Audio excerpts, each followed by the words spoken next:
Innani anallahu la ilaha illa ana. La ilaha illa ana, kata Allah. Saya Allah, tidak ada Tuhan selain saya. Kalau sayanya kita ganti langsung kepada Allah, kalimatnya la ilaha illallah. Tidak ada Tuhan selain Allah. Fa'budni, ini yang paling penting.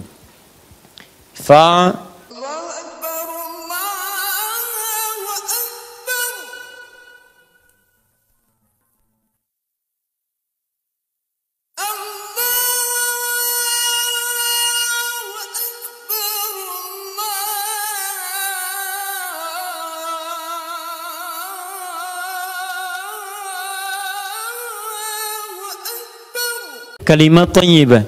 Apa itu kalimat thayyibah? Sudah? Adalah doa-doa atau untaian kalimat, doa-doa atau untaian kalimat yang menunjukkan keesaan, keagungan, keagungan dan kemuliaan Allah Subhanahu wa taala. Dan kemuliaan Allah Subhanahu wa taala. Keesaan, keagungan dan kemuliaan Allah Subhanahu wa taala.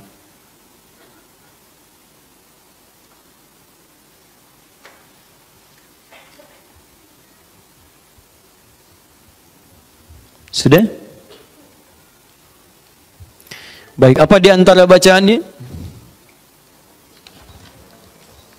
Teruskan dulu.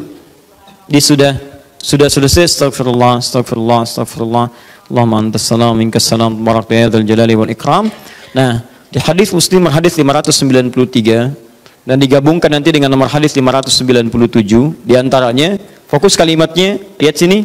La ilaha illallah wahdahu la syarika lah, lahul mulku wa lahul hamdu wa huwa ala kulli syai'in qadir. La ilaha illallah wahdahu la syarika lah,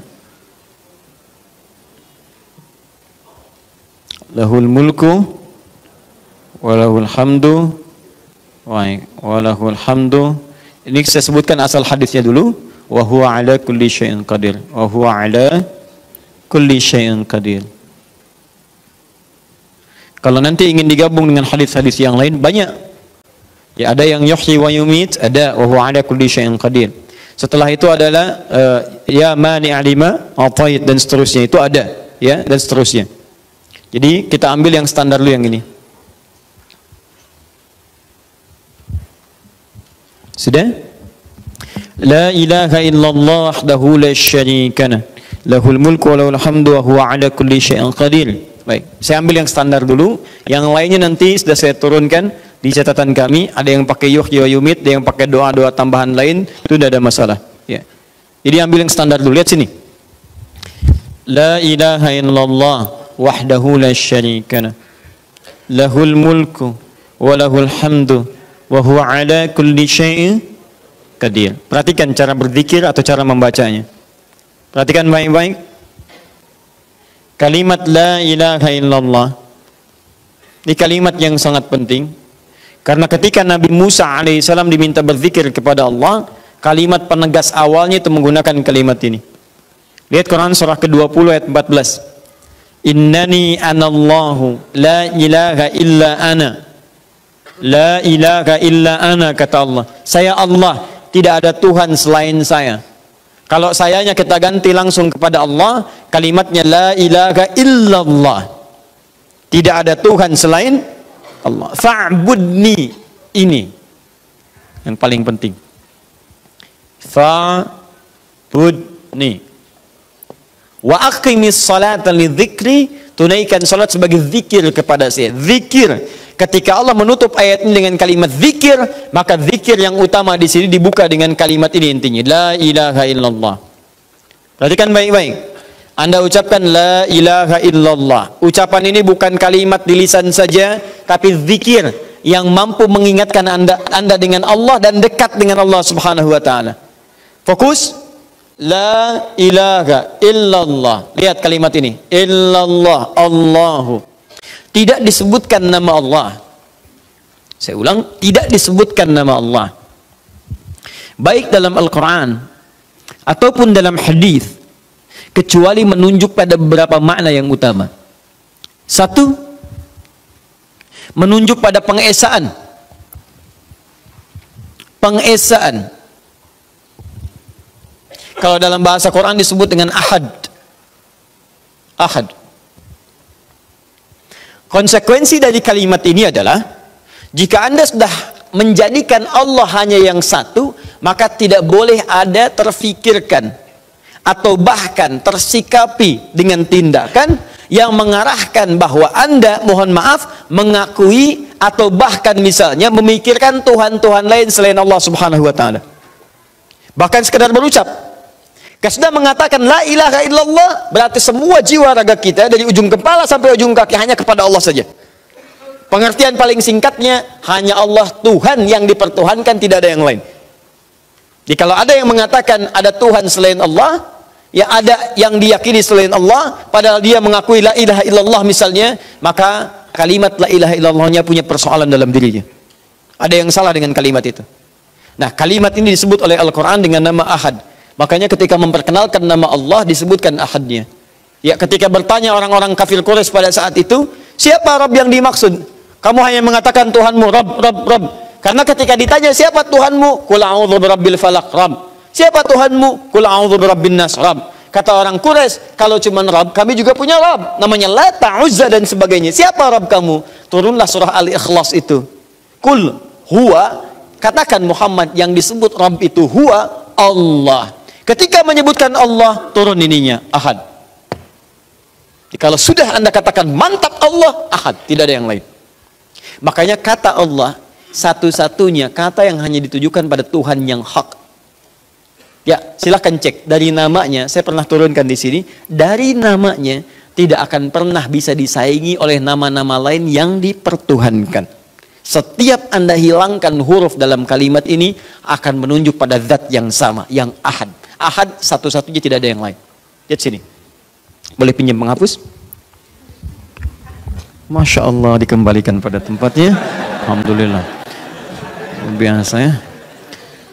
Semoga Allah mengampuni dosa kita semua. Baik. Saya dekatkan ke saya aja ya. Sini. Lihat sini. Allah. Allah. Masya Allah. Lihat sini. Ahad. Sifat ketuhanannya. Saya buang hamzah wasalnya begini. Baca. Lillahi ma fis samawati wa ma fil ard.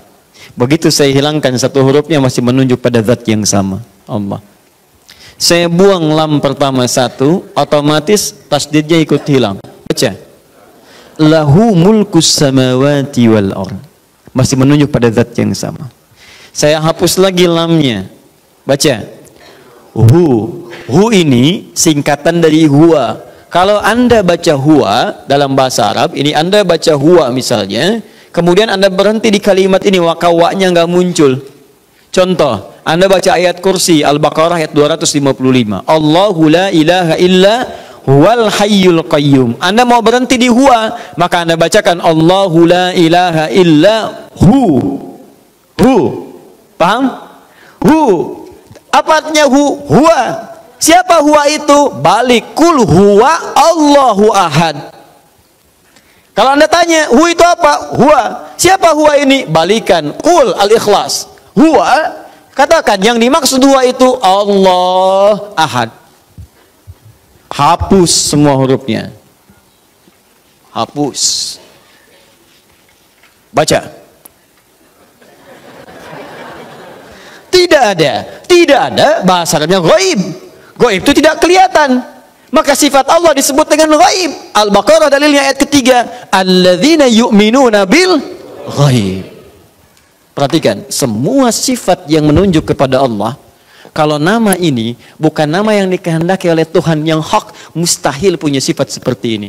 Perbedaan dengan manusia banyak. Jadi kalau Anda menemukan kata-kata kalimat-kalimat yang dipertuhankan tidak sama dengan yang ini, teman-teman, maka dia bukan Tuhan yang hak.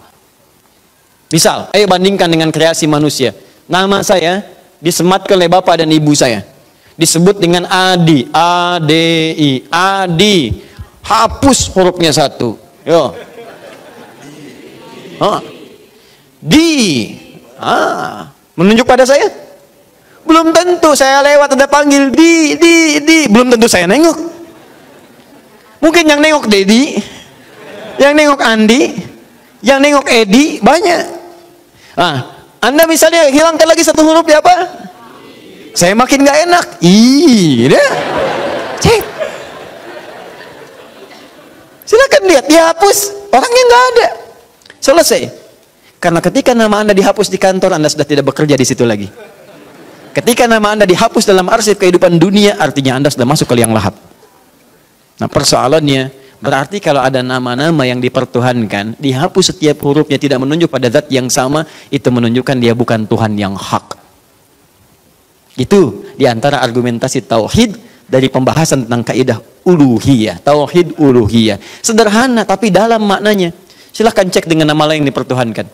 Tidak perlu di sini, ya. Jika dialog misalnya turunkan nama-nama yang dipertuhankan, turunkan, hapus setiap hurufnya, maka Anda akan temukan perbedaan di dalamnya. Karya manusia beda dengan penciptaan Allah Subhanahu wa taala, dan nama manusia beda dengan penamaan yang melekat pada Allah Subhanahu wa taala. Jelas sampai sini? Maka dari itu kalau sudah yakin, kenapa Anda masih mempertuhankan yang lain? Nah, ketika Allah kemudian mengatakan, "Ya Allah, saya mau ya Allah," sudah menuhankan Anda, maka jangan akui Tuhan yang lain. Bagaimana caranya? Maka fa'budni, buktikan itu lewat penyembahan, ibadah. Ibadah. Maka nama Allah itu melekat makna yang kedua, al-ma'budul haq.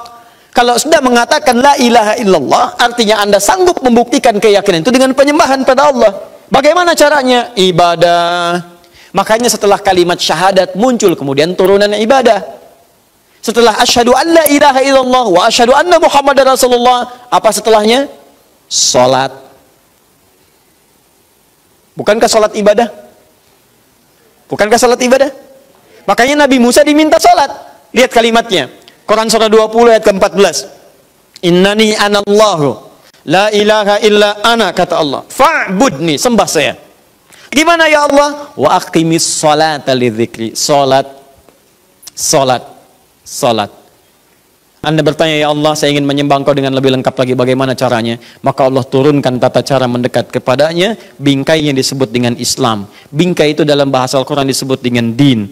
Turun Quran surah ketiga ayat ke-19. Inna dina indallahil Islam. Din yang diridhai oleh Allah, sisi Allah untuk menyembahnya adalah Islam. Maka turunan setelah, alhamdulillah, turunan setelah syahadat dalam Islam, semuanya ibadah. Setelah syahadatain itu salat, setelah salat itu zakat, setelah zakat itu puasa, setelah puasa haji. Bukankah semuanya ibadah? Nah, jadi kalau ada yang mengatakan Tuhannya Allah tapi tidak mau salat, berarti ada yang salah dalam la ilaha illallahnya. Makanya setiap panggilan salat melekat kalimat la ilaha illallah, bahkan ditutup awal dengan akhir. Diperkenalkan Allah dulu, Allahu akbar, Allahu akbar. Syahadu an la ilaha illallah, ujungnya la ilaha illallah. Ingatkan, kamu benar nggak la ilaha illallahnya? Ayo salat, buktikan.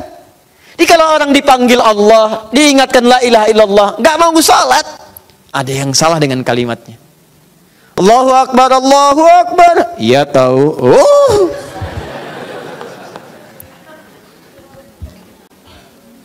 Paham? Itu.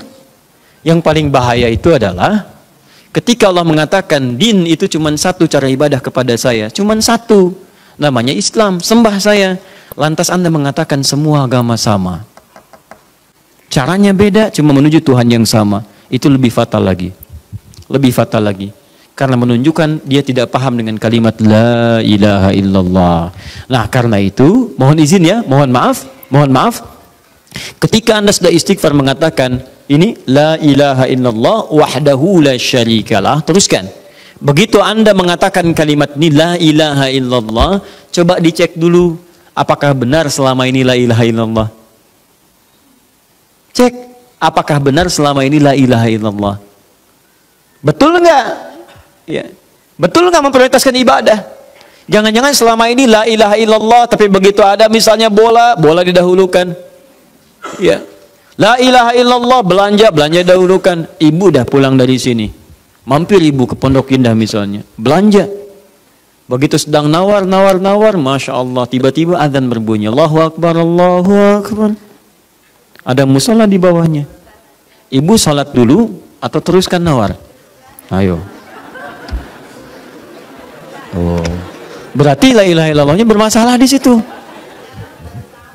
Baru tahu, alhamdulillah. Selalu ada alasan, nggak apa-apa ya, nggak apa-apa. Ya. Ya seperti itulah gitu diciptakan.